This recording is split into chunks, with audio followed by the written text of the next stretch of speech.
ദിവസങ്ങൾക്ക് സഹായിക്കാൻ വേണ്ടിയാണെങ്കിലും കൊടുക്കേണ്ടത് ഭക്ഷണമാണ്. കുറച്ച് മാസങ്ങൾക്ക് സഹായിക്കാൻ വേണ്ടിയാണെങ്കിൽ കൊടുക്കേണ്ടത് ചിലപ്പം അല്പം പണമാവാം. കുറച്ച് വർഷങ്ങൾക്ക് വേണ്ടിയാണെങ്കിൽ ചിലപ്പം ജോലിയാവും. ജീവിതകാലം മുഴുവൻ ഒരാളെ സഹായിക്കാനാണെങ്കിൽ അല്ലെങ്കിൽ സപ്പോർട്ട് ചെയ്യാനാണ് നിങ്ങൾ ഉദ്ദേശിക്കുന്നെങ്കിൽ അവർക്ക് കൊടുക്കേണ്ടത് വിദ്യാഭ്യാസത്തിനുള്ള പ്രോത്സാഹനമാണ്. അതാണ് വൈബിലൂടെ ഇവിടെ നടപ്പിലാക്കിക്കൊണ്ടിരിക്കുന്നത് എന്നറിയുന്നതിൽ അതിയായിട്ടുള്ള സന്തോഷമുണ്ട്, അതിയായ ചാരിതാർത്ഥ്യമുണ്ട്. ഒരു ജനപ്രതിനിധിയായി സത്യപ്രതിജ്ഞ ചെയ്ത് ആദ്യം പങ്കെടുക്കുന്ന പൊതുപരിപാടികൾ ഏതെന്ന് ചോദിച്ചാൽ എനിക്ക് എക്കാലവും അഭിമാനത്തോടെ പറയാം, അത് വൈബിന്റെ വേദിയായിരുന്നു എന്നുള്ളത് എനിക്ക് പറയാനായിട്ട് സാധിക്കും. ഇന്നലെ T20 വേൾഡ് കപ്പിൽ നമ്മുടെ രാജ്യം വർഷങ്ങൾ നീണ്ട വരൾച്ച, ട്രോഫി വരൾച്ച മാറ്റിവെച്ച് ഉജ്ജ്വലമായ വിജയം നേടിയിരിക്കുകയാണ്. ഇന്ത്യക്ക് T20 വേൾഡ് കപ്പ് നേടിത്തന്ന നമ്മുടെ ഇന്ത്യൻ ക്രിക്കറ്റ് ടീമിലെ മുഴുവൻ പോരാളികൾക്കും വൈബിന്റെ പേരിലും വടകരയുടെ പേരിലും ഹൃദയം നിറഞ്ഞ അഭിനന്ദനങ്ങൾ നമ്മൾ നേരുകയാണ്. ഞാനത് പറയുന്നതിന്റെ ഒരു പ്രധാനപ്പെട്ട കാരണം കൂടെയുണ്ട്. അതിൽ ഒരുപാട് മെസ്സേജ് നമ്മുടെ മുമ്പിൽ അടങ്ങിയിട്ടുണ്ട്. ആ ഒരു വിജയം നമുക്ക് ഒരുപാട് സന്ദേശങ്ങൾ നൽകിയിട്ടുണ്ട്. നിങ്ങൾ എങ്ങനെയാണ് സക്സസിനെ അളക്കുന്നത്? നിങ്ങൾ എങ്ങനെയാണ് വിജയത്തെ മെഷർ ചെയ്യുന്നത്? ഈ വേദിയിൽ ഒരു ഉദാഹരണമുണ്ട്. ഈ ഇന്ത്യൻ ടീമിന്റെ വിജയത്തിലും ഒരു ഉദാഹരണം. ഞാൻ ഇന്ത്യൻ ടീമിന്റെ വിജയത്തിലേക്ക് ആദ്യം വരാം. ഇന്ത്യ ഒരു ICCയുടെ ഒരു ട്രോഫി നേടിയിട്ട് ഏതാണ്ട് 13 വർഷം കഴിഞ്ഞു. 2011 വേൾഡ് കപ്പിന് ശേഷം ഇന്ത്യക്ക് ഒരു ICC ട്രോഫിയും നേടാൻ സാധിച്ചിട്ടില്ല. 15 വേൾഡ് കപ്പിൽ ഇന്ത്യ തോറ്റു, 13 T20 ഇന്ത്യ തോറ്റു. അതുപോലെ തന്നെ 22 24 ഒക്കെ ഇന്ത്യ ഫൈനലിലോ സെമിയിലോ ഒക്കെ പരാജയപ്പെടുന്നത് നിങ്ങൾ കാണും. ഇപ്പോ നമ്മൾ എങ്ങനെയാണ് സക്സസിനെ മെഷർ ചെയ്യുന്നത്? ഇപ്പൊ നമ്മൾ രോഹിത് ശർമ്മയെ കപ്പടിച്ച കപ്പിത്താന് ഹിറ്റ്മാന് നമ്മൾ വാനോളം വാഴ്ത്തുന്നു.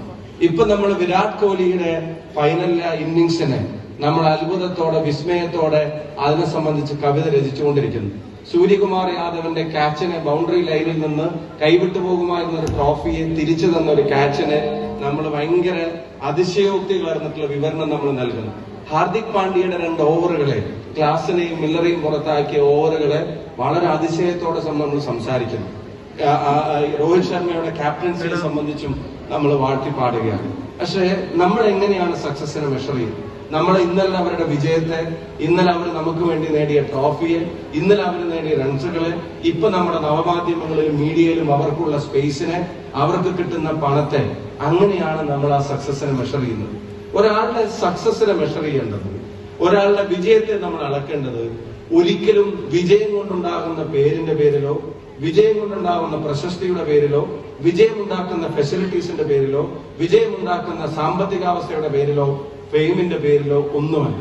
ഒരാളുടെ വിജയത്തെ നമ്മൾ പഠിക്കേണ്ടത്, നമ്മൾ അളക്കേണ്ടത് ദ സ്ട്രഗിൾസ് ബിഹൈൻഡ്.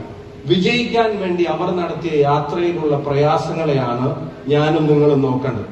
ആ സ്ട്രഗിളിനെയാണ് നമ്മൾ പഠിക്കേണ്ടത്. ഞാൻ ഒരു കാര്യം പറയാം, never ever A success is accidental. വിജയം എന്ന് പറയുന്നത് ലോട്ടറി അടിക്കുന്നത് പോലെ ആകസ്മികമായി സംഭവിക്കുന്ന ഒന്നല്ല. അതിന്റെ പിന്നിലെ എഫേർട്ടുകൾ ഉണ്ടാകും.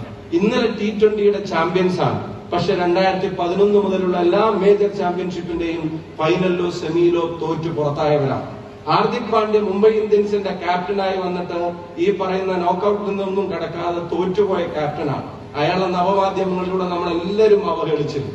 അയാളെ രോഹിത് ശർമ്മയുടെ ആളുകളായ പലരും അപ്പുറത്തും ഇപ്പുറത്തും അവഹേളിച്ചിരുന്നു. പക്ഷെ അയാള് വേൾഡ് കപ്പിന്റെ ഒരു ഫൈനൽ സ്റ്റേജ് വന്നപ്പോ ക്ലാസിനെ പുറത്താക്കിയ ബോള്, മില്ലറെ പുറത്താക്കിയ ബോൾ, ആ സ്ട്രഗിളും പരാജയവും, അയാളുടെ പരാജയ രീതിയിലൂടെ നവമാധ്യമങ്ങളിലൂടെ ഒരുപാട് ആക്ഷേപങ്ങൾ കേൾക്കേണ്ടി വന്നിടത്തു നിന്ന് അയാൾ രാജ്യത്തിന് വേണ്ടി പെർഫോം ചെയ്യാൻ വേണ്ടി നടത്തിയ തിരിച്ചുവരവ്. രോഹിത് ശർമ്മയുടെ ക്യാപ്റ്റൻസിയിൽ ഇന്ത്യക്ക് ഒരു മേജർ ട്രോഫിയും ഇല്ലായിരുന്നു. ഇന്നലെ കൈവിട്ടു പോകുമായിരുന്ന ഒരു മത്സരത്തെ ബുംറയെ ഓവർ ഏൽപ്പിച്ചിട്ട് അയാളെ തിരിച്ചു പിടിക്കുമ്പോൾ, അയാളെ ക്യാപ്റ്റൻസി എന്ന് വാഴ്ത്തിപ്പാടുമ്പോൾ പരാജയപ്പെട്ട ഒരുപാട് മത്സരങ്ങളിൽ അയാൾ വിമർശനങ്ങളുടെ കൂരമ്പകൾ ഏറ്റിരുന്നു. നിങ്ങൾ ആലോചിച്ച് നോക്കുക, വിരാട് കോഹ്ലി ഈ ടൂർണമെന്റിന്റെ ഒരു ഘട്ടത്തിലും ഫോമായിട്ടില്ലായിരുന്നു. അയാൾക്ക് കൊടുക്കുന്ന അവസരങ്ങളിൽ നിന്ന് അയാളെ മാറ്റി നിർത്തണമെന്ന് പോലും ആളുകൾ പറഞ്ഞിരുന്നിടത്ത് ഫൈനലിൽ വന്നപ്പോ ഒരു വലിയ ക്യാൻവാസും ഒരു വലിയ വേദിയും വന്നപ്പോ ഇന്നലത്തെ ഫൈനലിലെ മാൻ ഓഫ് ദ മാച്ച് ആയിട്ട് മാറി 59 ബോളിൽ 76 റണ്ണെടുത്ത് ഇന്ത്യയെ വിജയത്തിലേക്ക് നയിക്കാൻ വിരാട് കോഹ്ലിക്ക് കഴിഞ്ഞു. നിങ്ങൾ എവിടെയാണ് സക്സസിനെ മെഷർ ചെയ്യുന്നത്? സക്സസിനെ മെഷർ ചെയ്യേണ്ടത് ആ 76 റണ്ണല്ല. അതിലേക്ക് എത്തുന്നതിന് മുമ്പ് ഉണ്ടായ അയാളുടെ പരാജയങ്ങളിൽ നിന്ന്, അയാളുടെ തിരിച്ചടികളിൽ നിന്ന് എങ്ങനെയാണ് അവർ തിരിച്ചു വന്നതാണ്. This is all about life. ജീവിതം എന്ന് പറയുന്നത് എപ്പോഴും സ്മൂത്തായ ഒരു പാതയായിക്കൊള്ളണമെന്നില്ല. നിങ്ങൾ ഇന്ന് A+ നേടി, നിങ്ങൾ ഇന്ന് നല്ല മാർക്ക് വാങ്ങി ഇവിടെ വന്ന് നിൽക്കുക. അതൊക്കെ നേടുമ്പോഴും അതിന്റെ പിന്നിലെ എഫേർട്ടിനെയാണ് ഇവിടെ ആദരിക്കുന്നത്. അതാണ് ഇവിടെ MLA സൂചിപ്പിച്ചത്. ഒരു A+ കുറഞ്ഞവരോ 2 A+ കുറഞ്ഞവരോ മോശക്കാരായിട്ടല്ല നമ്മൾ കാണുന്നത്. നമ്മൾ ഇനിയുമുള്ള ആളുകൾക്ക് അതുപോലെ നിങ്ങൾ നേടിയതുപോലെ റിസൾട്ട് നേടാൻ വേണ്ടിയുള്ള ഒരു പ്രചോദനം എന്ന നിലക്ക് കൂടിയാണ് ഈ പ്രോഗ്രാം ഇവിടെ അറേഞ്ച് ചെയ്യുന്നത്. അപ്പം എപ്പോഴും സക്സസിനെ കാണുമ്പോൾ അതിന്റെ പിന്നിലെ സ്ട്രഗിളിനെ കാണാം. ഞാൻ ഈ വേദിയിൽ ഒരു എക്സാമ്പിൾ കൂടി പറയാമെന്ന് പറഞ്ഞു.